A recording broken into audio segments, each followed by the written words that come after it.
Alright, we drew this vampire bat before, and let's imagine that we wanted to take this and cut it out on the laser cutter. Now, getting a file ready for the laser cutter is a little different than just getting it ready for the screen.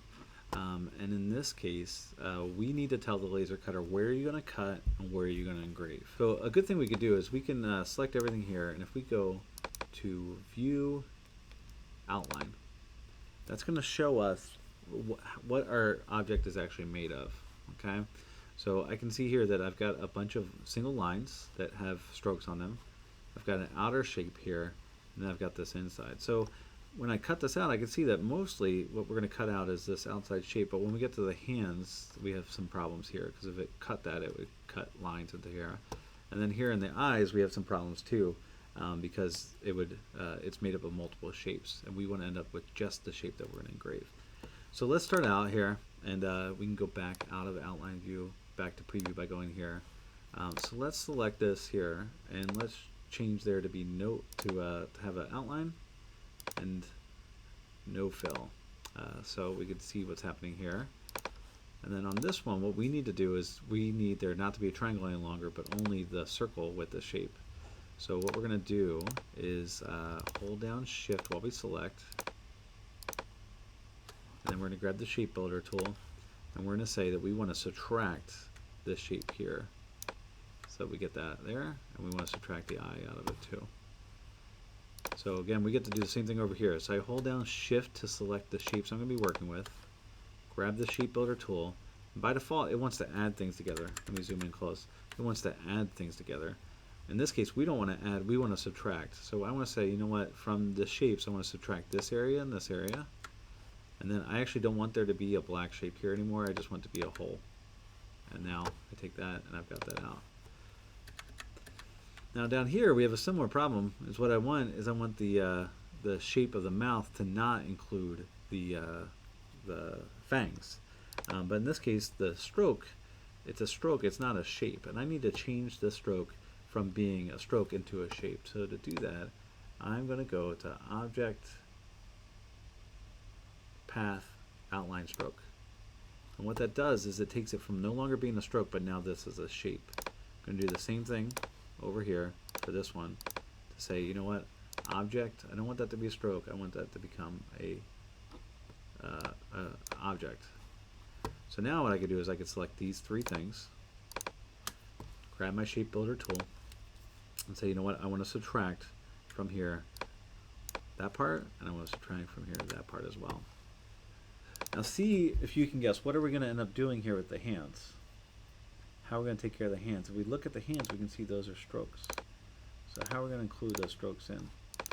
If I just select them all, along with the body here, and grab the shape builder tool and drag over, let's see what happens.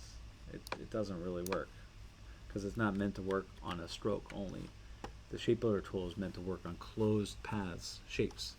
So what I need to do is I need to take these strokes up here and turn them into outlines. So I'm going to select them all, go to Object, Path, Outline Stroke. I made them into shapes. While I'm at it, I'll just go ahead and do the same thing over here. I'll select these four, say, you know what, I want those to be shapes as well.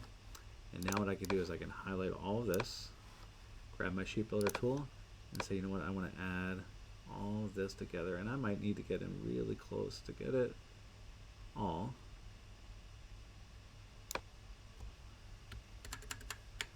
I'm going to grab the hand tool to move up there. Yeah, I can see I missed some of it, so again, I'm going to select it all, grab the shape builder tool, and say, you know what, I want all of this added in, and this in too, and this in too. Oh, and that section there too. Perfect. Oh, you know what, even there. Perfect. Alright, let's go over with the hand tool to move over and do the same thing over here. So I'm going to say, you know what, I want to select all of this, grab the shape builder tool, and add all this to it. So I'm just clicking and dragging to get overlapped with the parts that I want. Trying to make sure I get all of it.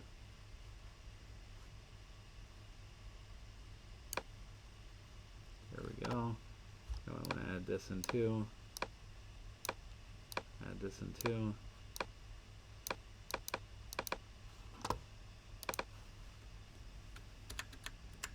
Zoom out. Let's change this to have a stroke, but no fill. And remember, what is the setting if I want to cut it? Oh, we can see up here I got some weird stuff happening. So let's zoom in close there, use the hand tool, and see what's going on here. So I'm going to select it with the V tool. You can see some things are, so I'm going to grab the selection tool here, and I can see I've got some extra anchors here that I don't really want. And I can zoom in as close as I need to.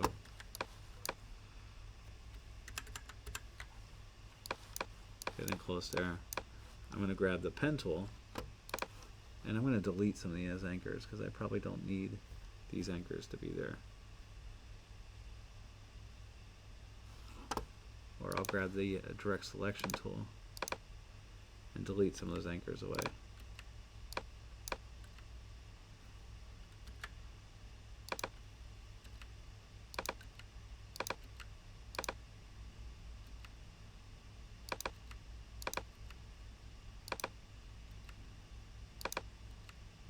So that was too far, so I'll undo.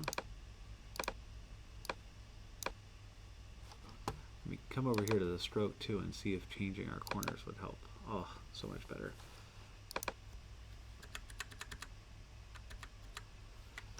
Alright, so back to what we were looking at before there. Let me zoom in. So if I want to cut versus engrave, what controls what cuts versus what engraves? So remember, if I select an object, if that object has a stroke of 0.1 point, 0.1 point, gets really thin, hard to see even, but that area it's going to cut.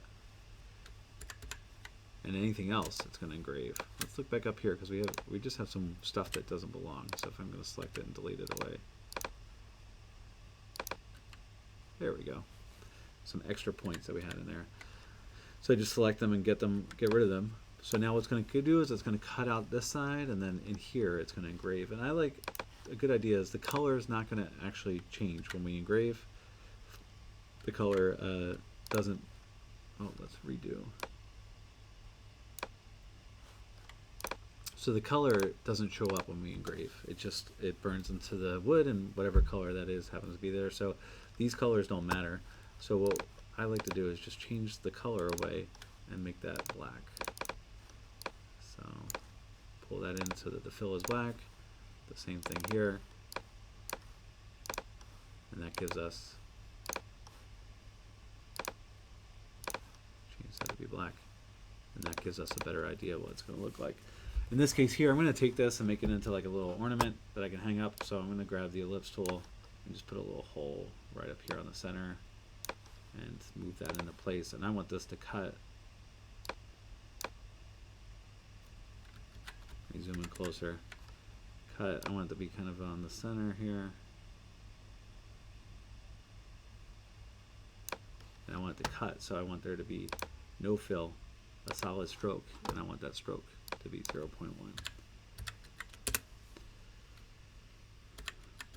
So let's take this object here. Now a good idea too is to take the whole thing and select it and see how big it's going to be. So over here we can see the size of it, and right now this is set to be in points because our document is set up to be in points. Let's change our document to be from in points to be in inches. So to do that I'm going to go File, Document, Setup, and change my units to be to inches. So now when I select my object, I can see that this is about 3 inches tall, a little bit more than 3 inches tall and 3 inches wide, which is not a bad size.